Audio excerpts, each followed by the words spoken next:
Look, I know that we fancy ourselves as a denomination led by Southern gentlemen.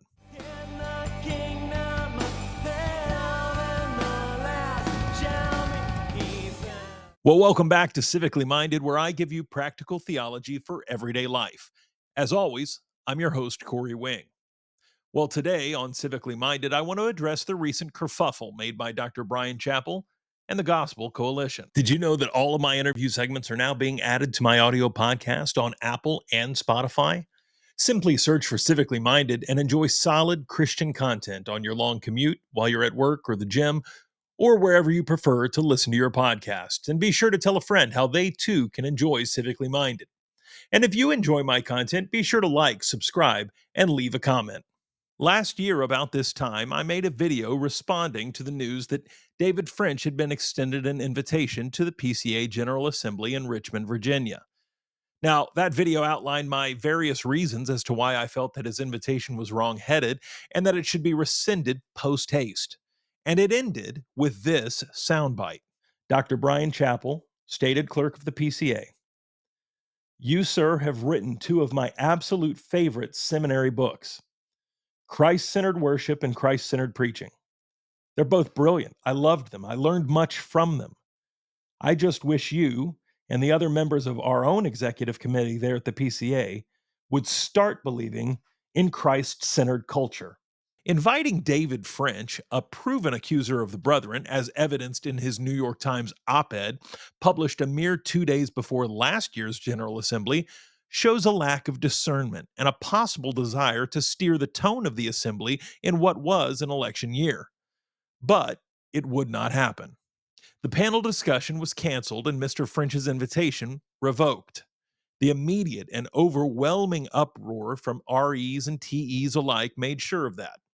The following week, I followed up with a short video thanking Dr. Chappell and the admin committee for canceling the panel and revoking Mr. French's invitation, as seen here.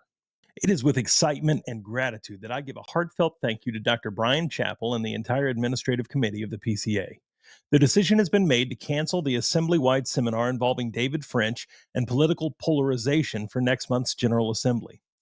Thank you to all the ruling and teaching elders that reached out to Dr. Chappell's office and made their voices heard. It's a reminder that the normies, when in great numbers, still hold an immense amount of sway.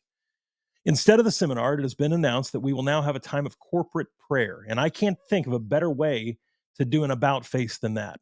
Let it not be said that I won't call balls and strikes when and where I see them. Dr. Chappell would begin the General Assembly last year with a personal and public apology from the podium for his lack of judgment and claim that he was unaware of French's polarizing nature and history. Now, I found that about as believable as former FBI Director James Comey claiming that he didn't know what 86ing someone means. Normalizing something through opinion bias and personal affirmation isn't the same thing as not knowing. So, fast forward to last week, late May 2025. It's been a little over a year since last year's mistake and about a month away from this year's General Assembly. And wouldn't you know it, Dr. Chappell was once again the subject of scandal. This has become a recurring problem with our current stated clerk, sadly, and one which the admin committee is now formally looking into. This time, Dr. Chappell was the guest of an episode of Gospel Bound, the Gospel Coalition's podcast hosted by Colin Hansen. About a half hour into their interview, Dr. Chappell holds up a slip of paper with 2 rows of names on it and announces that these are scandalizers within the church and that all of them have either, quote, left his family, left the faith, or taken his life, end quote. Sadly, some of that didn't end up to be true, though some of them probably are as advertised. This was followed up with the full removal of the episode from the TGC website and other platforms, as well as an apology from both TGC and Dr. Chappell. Now, I'm not going to comment on the nature of the apologies, as I choose to believe that they were sincere, and I want to grant fellow brothers in Christ the benefit of the doubt. But look, are there scandal seekers, ambulance chasers, salacious men and women within the church and the greater evangelical world? Yes. Is it a good idea to possibly even have a working knowledge of who those people might be? Again, the answer is yes. Protecting yourself or others from mudslingers and accusers of the brethren is not a bad idea. There's probably even an argument to be made that it's imperative for an elder as part of them safeguarding the purity and peace of the church. However, having a short list of names at the ready, always on your desk, some of whom have already died, seems a bit odd. Creating a scandal from a mistakenly observable list of scandalizers is the kind of postmodern, almost avant garde leadership that a traditional denomination like the PCA could not even imagine. I mean, we're the kind of men that usually want to be unobtrusive and almost forgettable. Presbyterians are not called the chosen frozen for nothing, for goodness sakes. So when we, year after year, have our successes drowned out by public scandals like Greg Johnson and Revoice, or David French in a New York Times op ed piece, or our own stated clerk in the Gospel Coalition, well, it's disheartening, especially for the rank and file membership and the faithful officers of the church that proudly serve Christ and the PCA with dignity and devotion. Look, I know that we fancy ourselves as a denomination led by Southern gentlemen. But even the very bow tie wearing and foghorn leghorn sounding men that we affectionately mimic had their own limits. Yes, they were long suffering. Yes, they tried to reach broad consensus, even among those with whom they found disagreement.